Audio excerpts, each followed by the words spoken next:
Good morning. It's Wednesday, December 4th. And when I was a kid growing up in the Bronx, I loved football. And I still love football. It's my favorite sport. And so when I get a chance to watch a football game, I do so. And when we had a chance to play football in the Bronx, we played touch football in Bronx Park, right across the street from my house. Right?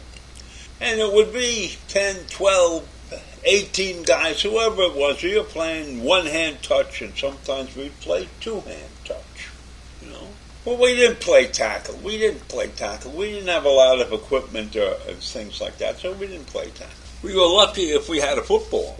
And when I went to high school, it ran through my head that I might try out for the team. But I never did because I recognized the fact that I was too small. And I wasn't really that great a football player. I just loved the game. And while I was in high school, we had a strike. There was a strike. The students went on strike. The teachers were on strike because they weren't getting paid for after-school activities. So the coaches of the teams were not coaching teams. And then we didn't have any football team or any basketball team or any soccer team for the last 2 years that I was in high school. So I never really played sports in high school. And that was okay. Why am I talking about football? I'm talking about it because I was watching the Buffalo Bills game on Monday night, right? And what I usually do on Monday night is a bunch of stuff, and I tape the game because I hate sitting there and watching the commercials and everything. And about 5 minutes into this game, Damar Hamlin, the safety on the Buffalo Bill teams, makes a tackle.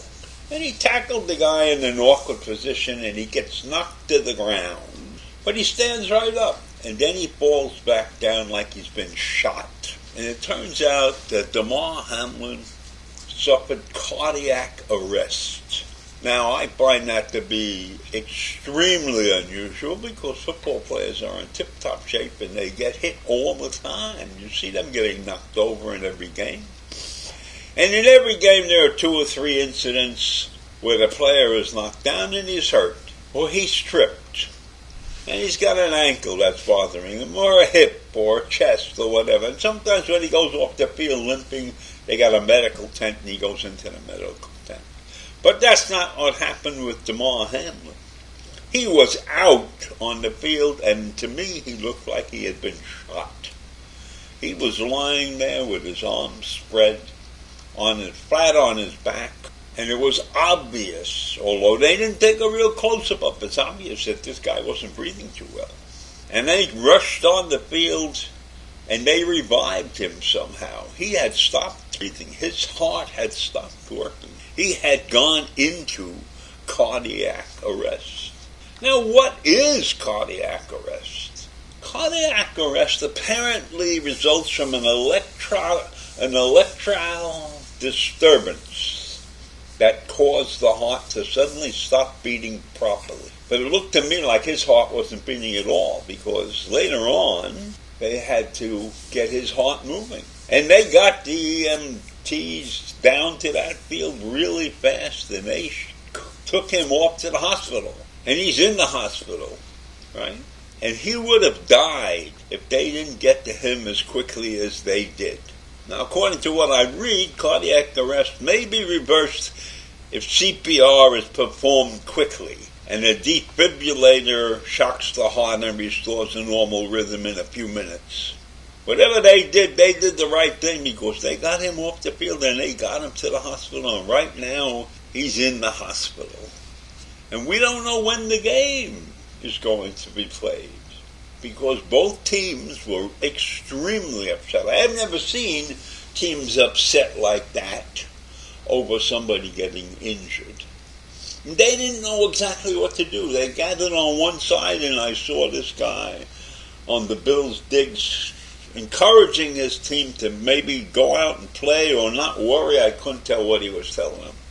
And then the coaches decided that they had to talk, and they decided they're suspending this game. They just suspended this football game because this guy had a heart attack on the field. And let me tell you, they did the right thing, because if they hadn't acted properly, he would have died. And the game is not that important, although this is an important game season-wise, but the game itself is not as important as a player's life.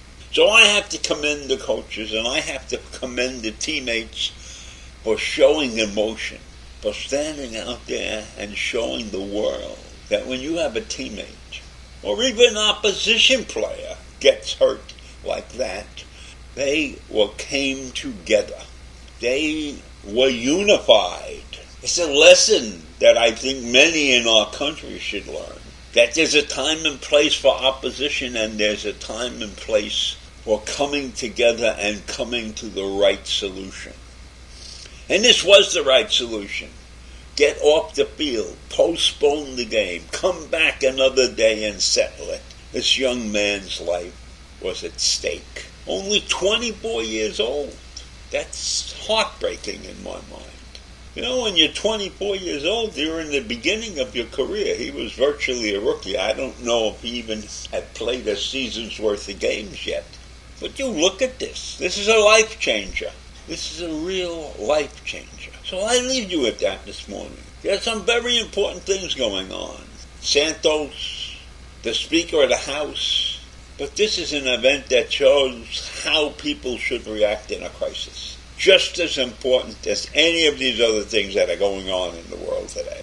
So one can only hope that this sets an example for our country and the rest of the world. It's okay to be a member of the opposition, but there is a time and place when opposing forces must come together for the good of everybody. So I'll leave you with that this morning. Have a great day. Bye.